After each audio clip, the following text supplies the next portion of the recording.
안녕하세요. 자, 이번 시간에는 서아시아와 아프리카에서는 제국주의에 어떻게 대항을 했는지에 대해서 보도록 하겠습니다. 자, 우리 먼저 이제 중국 배웠고, 그리고 일본 배웠고, 지난 시간에 동남아시아 인도에 대해서 배웠어요. 이들이 각각 서양의 제국주의에 대항을 했고, 자기네들 나름의 그런 이제 개혁 운동들을 펼쳤었죠.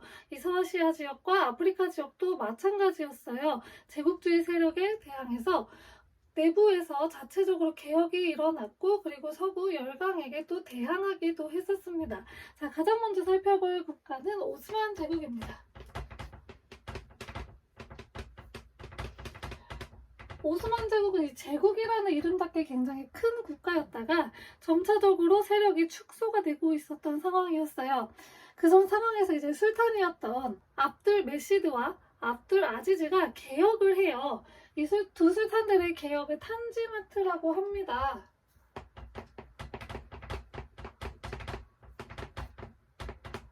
우리나라 말로 하면 은혜 개혁이라고도 해요. 은혜롭다, 막 이런 은혜를 내려준다 이런 말 쓰잖아요. 그 은혜 개혁이라고도 하는 탄지마트를 실시를 해요. 그 굉장히 근대적인 개혁을 합니다. 군대도 약간 근대적 군대. 그리고 법도 변화를 줘서 이제 법적으로 평등하게 보장을 해주고, 그리고 굉장히 근대적인 지방 그런 정권인 군현제도도 실시를 합니다. 그래서 이제 신헌법을 제정을 하는데요.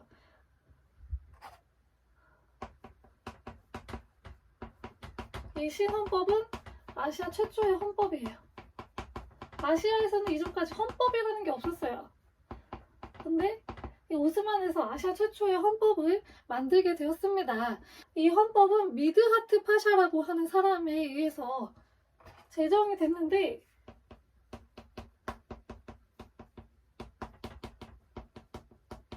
어떠한 내용들이 있냐, 뭐 입헌군 주제, 의회 이런 내용들이 있어요.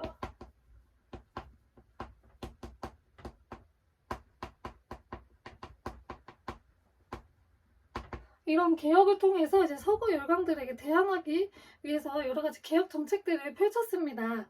하지만 이후에 이제 올랐던 술탄들이 전제 정치를 또 실시를 해서 다시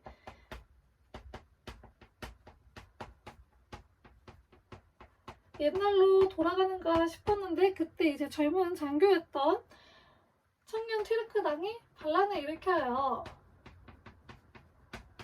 그래서 근대적인 개혁을 실시하였으나 그렇게 크게 성공하지는 못했다고 합니다. 여기까지가 오스만이고요. 서아시아 지역 보도록 하겠습니다. 지금 서아시아라고 하면은 일단 사우디아라비아도 있어요. 이 사우디아라비아에서는 어떠한 이제 개혁 정책들이 있었냐? 와하브 운동이라는 게 일어나요.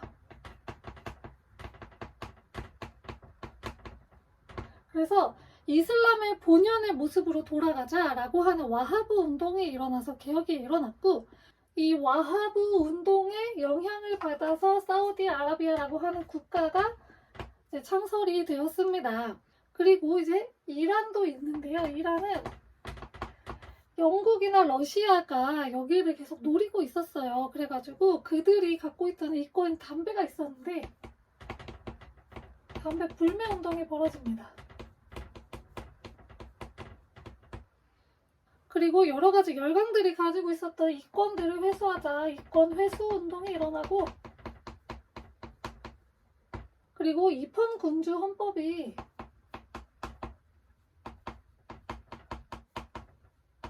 제정이 되지만 이러한 것들을 이제 영국과 러시아의 간섭으로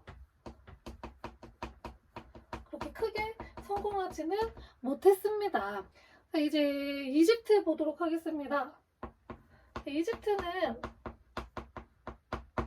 여기는 영국이 이제 주로 차지를 했는데, 여기에 뭐가 있냐, 수에즈 운하가 있어요. 이 수에즈 운하가 왜 중요하냐면, 여기에 유럽이 이렇게 있고 여기 아프리카가 있는데, 원래 이 유럽 사람들은 계속 인도로 가고 싶어 했다고 했잖아요. 근데 여기가 오스만에 막혀 있고 여기가 이렇게 땅이 맞닿아 있거든요. 그래서 사실 배로 가려면 이렇게 삥 돌아서 인도를 갔어야 됐어요. 그러니까 너무 비효율적이잖아요. 그래가지고 이용했던 게 이 이집트에 있는 수에즈 운하예요. 여기를 거쳐서 가면 훨씬 이제 짧은 경로로 이 인도에 갈 수가 있었던 건데, 이 수에즈 운하의 경영권을 두고서 이제 굉장히 갈등이 맺어지게 된 거죠. 이 수에즈 운하를 운영하는데 운영비라든지 이런 게 많이 드니까 이집트에서는 차관, 다른 나라에서 돈을 빌리는 걸 차관이라고 하거든요. 이 차관을 굉장히 많이 들여옵니다. 이거를 이용해가지고 영국이 이 틈을 타서 이 수에즈 운하의 그 주식을 왕창 사버려요. 그래가지고 수에즈 운하의 대주주가 돼버립니다.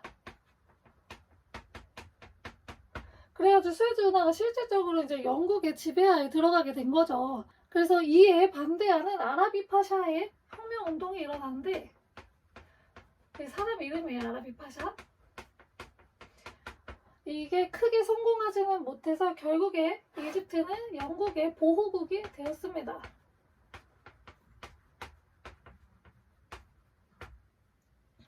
자, 그리고 아프리카 전체 지역으로 살펴보면, 먼저 이제 알제리 지역은 어디에 지배를 받고 있었냐? 프랑스의 지배를 받고 있었어요. 그래서 이 프랑스에게 지속적으로 이제 항쟁을 했는데 독립이 계속 이루어지고 있지 않다가 1968년인가에 또 일어나요. 알제리에서 항쟁이. 그래가지고 그때 이제 68 운동하고 또 맞붙이게 되면서 결국에 그때의 항쟁을 시작으로 해서 알제리가 독립을 하게 되거든요. 그래서 알제리 독립이 굉장히 늦게 이루어진 케이스고, 프랑스는 계속해서 알제리를 자기네 땅, 자기네 지방 정권으로 계속 인식을 하고 있었다고 합니다. 그리고 아프리카에 또 무슨 나라가 있냐? 수단이라고 하는 나라가 있는데, 여기는 좀 특이하게 영국과 이집트의 이중 지배를 받고 있었다고 해요. 그래서 여기서는 무함마드 아흐마드라고 하는 사람이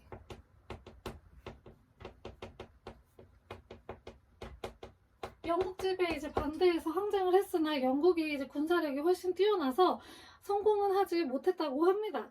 자, 그리고 이제 줄루라고 하는 곳은 영국의 지배를 받고 있었는데, 이 영국하고 줄루족하고 싸워요. 여기가 이제 이산들 와나라고 하는 이산들 와나 전투인데, 여기서 줄루가 이깁니다. 하지만 이후에 이제 영국이 워낙에 강하다 보니까 계속해서 패배를 하면서 독립은 이뤄내지 못했다고 합니다.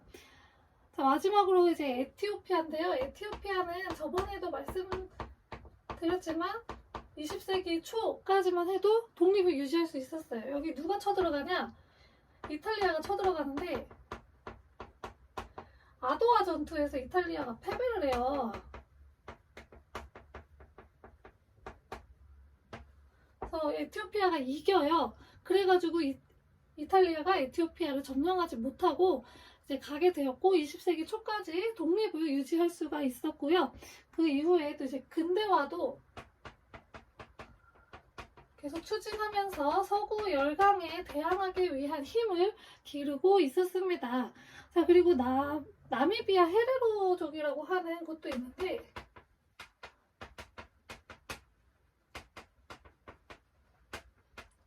여기는 독일의 지배를 받고 있었습니다.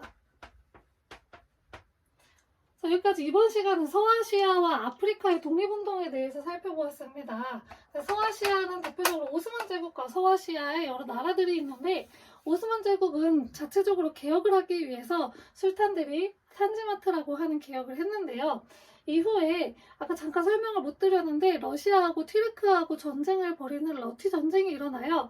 자, 그러면서 거기에서 이제 패배를 하게 되면서 이 헌법이 폐지가 돼요. 보스파에 의해서 폐지가 되고, 그러면서 이제 술탄이 전제 정치를 실시를 하게 되고, 청년 티르크당 운동이 일어나지만 그 개혁이 좀 제대로 이루어지지 못했다고 이야기했고, 서아시아 지역은 이 와하브 운동이 일어나면서 초기의 이슬람의 그런 본질로 돌아가자, 본연의 모습으로 돌아가자라고 하는 와하브 운동이 일어나면서 사우디아라비아라고 하는 국가가 건설이 되었고, 그리고 이란에서는 영국과 러시아의 간섭이 있었는데 이들의 이권이었던 담배 불매 운동, 그리고 이권 회수 운동 등을 펼쳤으나 그렇게 크게 성공은 못 이루었다. 영국과 러시아의 간섭으로 크게 성공하지는 못했다.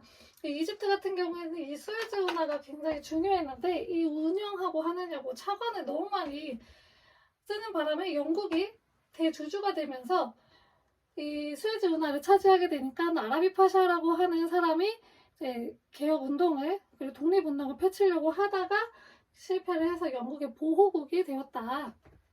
마지막으로 이제 아프리카 전체의 대표적인 지역들인데 알제리는 프랑스, 수단은 영국, 이집트, 그리고 줄루는 영국. 근데 줄루 같은 경우에는 이 산드라나 전투에서 영국에게 한번 승리한 적이 있다. 저희 에티오피아 같은 경우에도 이탈리아에 맞서서 아도아 전투에서 승리를 해서 20세기 초까지 독립을 유지할 수가 있었다라고 했고, 나미비아 헤레로족은 독일의 지배를 받고 있었다라고 이야기했습니다. 이번 시간까지 몇 강에 걸쳐서 이제 여러 지역에서 제국주의에 어떻게 대항을 했었는지 살펴보았습니다. 다음 시간에는 이 제국주의 국가들이 식민지를 넓히다 땅을 차지하려고 하다가 결국에 빵 터지는 사건이 벌어지게 됩니다. 그게 바로 세계대전인데요. 세계대전은 1차, 2차로 나눠지는데 다음 시간에는 1차 세계대전에 대해서 살펴보도록 하겠습니다. 감사합니다.